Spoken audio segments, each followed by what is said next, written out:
2014 में देश के प्रधानमंत्री नरेंद्र मोदी ने पहली बार मेक इन इंडिया का मंत्र दिया था तो चुनौतियां कई थीं। सरकार ने लगातार इस मिशन को आगे बढ़ाया और ऑपरेशन सिंदूर के बाद ये नारा जनमानस के साथ ऐसा जुड़ा कि अब इसका असर दिख रहा है। भारत ने इस मिशन में कई अहम सफलताएं हासिल की, लेकिन अभी भी मंजिल दूर है। देखिए हमारे संवाददाता रजनीश सिन्हा की एक खास रिपोर्ट।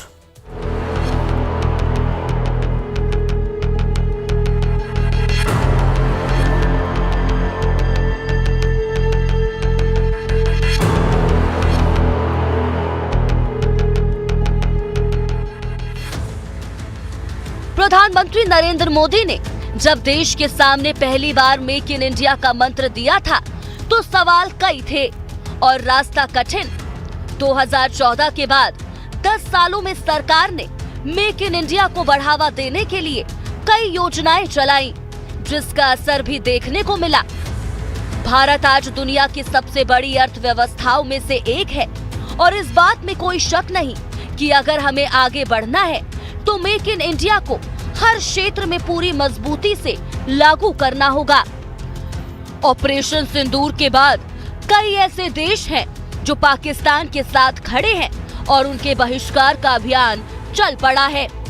देश के प्रधानमंत्री नरेंद्र मोदी अलग अलग मंच से बार बार इसका जिक्र कर देश के लोगों से मेक इन इंडिया का आह्वान कर रहे हैं। कोई विदेशी चीज का उपयोग नहीं करेंगे। हम गांव-गांव व्यापारियों को शपथ दिलवाएं। व्यापारियों का कितना ही मुनाफा क्यों ना हो, आप विदेशी माल नहीं बेचोगे। लेकिन दुर्भाग्य देखिए, गणेश जी भी विदेश से आ जाते हैं। छोटी आंख वाले गणेश जी आएंगे। गणेश जी की आंख भी नहीं खुल रही है। होली रंग छिड़कना है, बोले विदेशी। हमें पता था, आप भी अपने घर जाकर के सूची बनाना। सचमुच में ऑपरेशन सिंदूर के लिए एक नागरिक के नाते मुझे एक काम करना है। आप घर में जाकर सूची बनाइए कि आपके घर में 24 घंटे में सुबह से दूसरे दिन सुबह तक कितनी विदेशी चीजों का उपयोग होता है। आपको पता ही नहीं होता है। आप हेयर पिन भी विदेशी उपयोग कर लेते हैं, कंघा भी विदेशी होता है, दांत में लगाने वाली जो पिन होती है वो भी विदेशी घुस गई है, हमें मालूम तक नहीं है। मेक इन इंडिया में करीब 25 क्षेत्रों पर खास फोकस किया गया है। इसके लिए एफडीआई योजनाओं और आईपीआर के लिए सरकार ने नीतियां बनाई है। सरकार ने विनिर्माण, एरोस्पेस और रक्षा, ऑटोमोटिव और ऑटो, फार्मास्यूटिकल्स और चिकित्सा उपकरण जैसे क्षेत्रों में स्वदेशी तकनीक और आत्मनिर्भरता को बढ़ावा देते हुए कई योजनाओं का ऐलान किया, जिससे इन क्षेत्रों में भारत आज एक मजबूत शक्ति बनकर उभरा है। और इसके अलावा सूचना प्रौद्योगिकी एवं सूचना प्रौद्योगिकी समर्थित सेवाएं, पर्यटन, मेडिकल वैल्यू ट्रैवल जैसे क्षेत्रों में भी भारत को नई पहचान मिली है। अर्थशास्त्री मानते हैं कि ये प्रधानमंत्री का एक ऐसा प्रयास रहा जो देश की प्रगति के साथ पूरे विश्व को अपनी ताकत का एहसास कराने का सूत्र है। प्रधानमंत्री साहब ने बहुत ही प्रैक्टिकल बात की है और मैं पूरा समर्थन करता हूं। स्वदेशी के ऊपर फोकस करना चाहिए। हमारे प्रधानमंत्री साहब ने पहले भी ये बात रखी थी, वोकल फॉर लोकल, और इसका आज बहुत बहुत महत्व। देखिए, आज की तारीख में सबसे पहले देखा जाए इकोनॉमिक एंगल से बताऊं, आज अगर हम मैन्युफैक्चरिंग हिंदुस्तान में करते हैं तो सबसे पहले तो इंपोर्ट्स के ऊपर जो फॉरेन एक्सचेंज है वो बच जाएगी। दूसरा, हिंदुस्तान में मैन्युफैक्चरिंग होगी तो एम्प्लॉयमेंट अपॉर्चुनिटीज होंगी, युवकों को रोजगार मिलेगा। तीसरा, जीएसटी और इनकम टैक्स की ग्रोथ होगी। ऑपरेशन सिंदूर के बाद तो मेक इन इंडिया पूरे देश में एक मुहिम का रंग ले चुका है। दिल्ली के 2 लाख कपड़ा व्यवसायी देश के प्रधानमंत्री नरेंद्र मोदी के मुहिम के साथ खड़े हुए। पाकिस्तान, बांग्लादेश, तुर्की, चीन जैसे देश के कपड़ों को सीधे ना कहा है। अब उन देशों से ना खरीद ना बिक्री। दिल्ली हिंदुस्तान मर्केंटाइल के 27,000 सदस्य के साथ बाकी करीब 2 लाख कपड़ा व्यवसायी एकजुट होकर मेक इन इंडिया के मिशन के साथ खड़े हैं। देश के प्रधानमंत्री नरेंद्र मोदी ने मेक इन इंडिया की बात की है। उन्होंने कहा है कि विदेशी सामानों का बहिष्कार कीजिए और अपने देश में बन रहे सामान को प्रमुखता दीजिए। अपने देश के लोग कमाएं, अपने यहाँ रोजगार बढ़े। और इसी बात को समझने के लिए इस वक्त हम दिल्ली के सबसे बड़े बाजार में पहुंचे हैं, व्यापारियों के बीच। जी हाँ, चांदनी चौक का ये बाजार, और हमारे साथ मौजूद हैं तमाम व्यापार संघ से और अलग अलग दुकानों से, अलग अलग कम्युनिटी से जुड़े हुए लोग। सबसे पहले आपसे भगवान बंसल जी, ये जो प्रधानमंत्री ने अपील की है, क्या दिखता है इसका असर?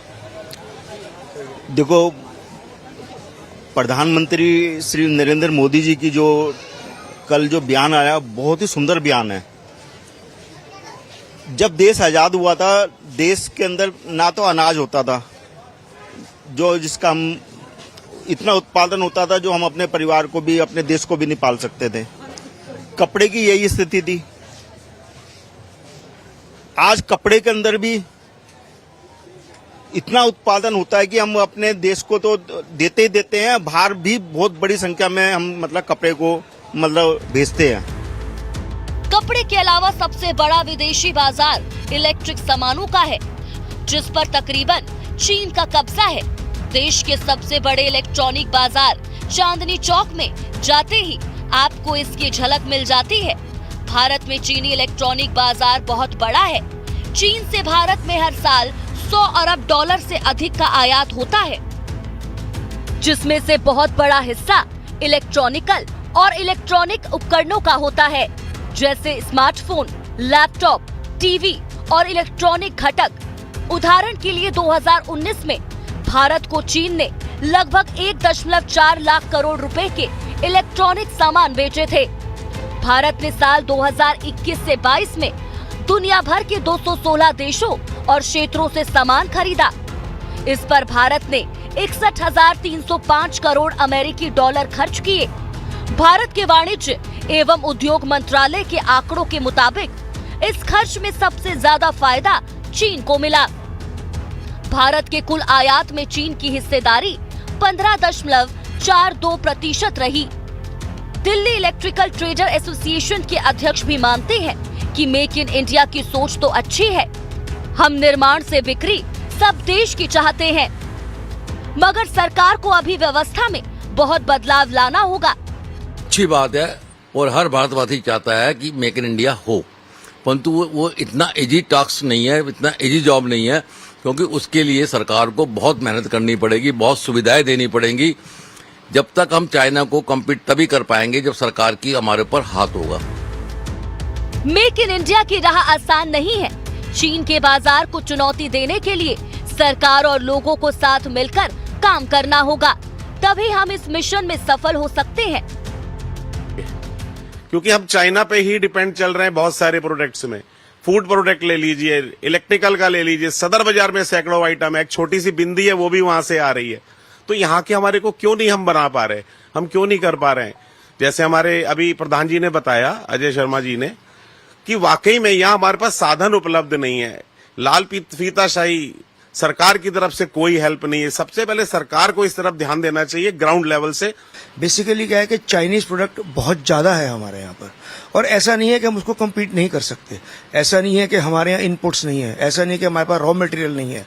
हम लोग बहुत कैपेबल है, इंडिया अपने आप में बहुत कैपेबल कंट्री है, और हम मोदी जी को पूरा सपोर्ट करते हैं मेक इन इंडिया को आगे लाने के लिए। बट जैसा कि हमारे प्रधान जी ने कहा, हमारे अरविंद जी ने कहा कि ग्राउंड लेवल से we have to make improvements a lot. Make in India की इस नई मुहिम के साथ अब लोग नए नए तरीके से जुड़ भी रहे हैं, जिससे हमारा स्वदेशी सामान और बाजार दोनों दुनिया पर परचम लहराए।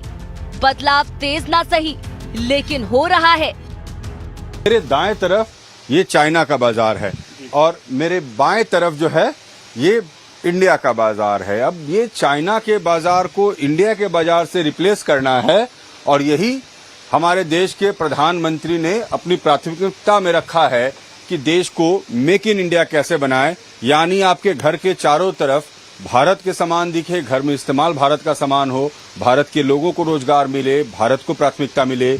तो इस चाइनीज आइटम को रिप्लेस करना है तो इंडियन आइटम से करना है। अब भारतीयों को ये सोचना है कि कैसे विदेशियों को जवाब देना है। वीडियो जर्नलिस्ट राजू के साथ रजनीश सिन्हा, लाइफ टाइम्स, दिल्ली।